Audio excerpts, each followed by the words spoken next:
হালি শহরে জনরোষে তৃণমূলের যুব নেতা প্রাক্তন পুরপ্রধানের ভাইকে বেধড়ক মারধর। পুরসভাতেই তৃণমূল যুব নেতা পাপন দাসকে মারধর, দেখুন সেই ছবি।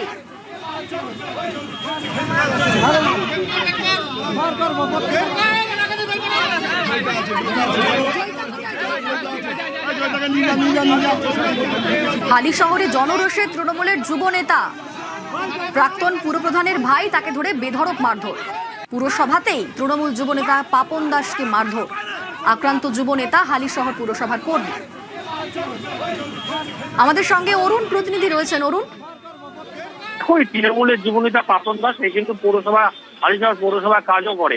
ফলে সে যখন কাজে যাচ্ছিল ঠিক সে সময় তার বিরুদ্ধে একাধিক অভিযোগ ছিল। এলাকার মানুষকে ভয় দেখানো, তাদের কাছ থেকে টাকা নেওয়া এবং বিভিন্ন রকম অসামাজিক কাজের সঙ্গে যুক্ত, এরকম অনেক অভিযোগ তার বিরুদ্ধে ছিল।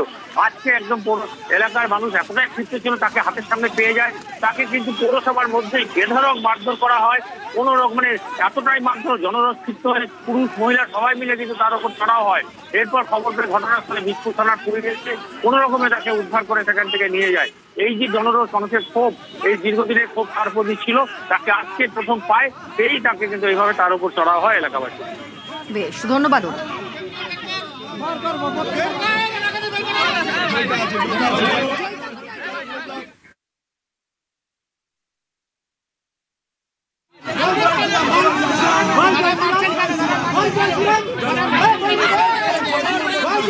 জয়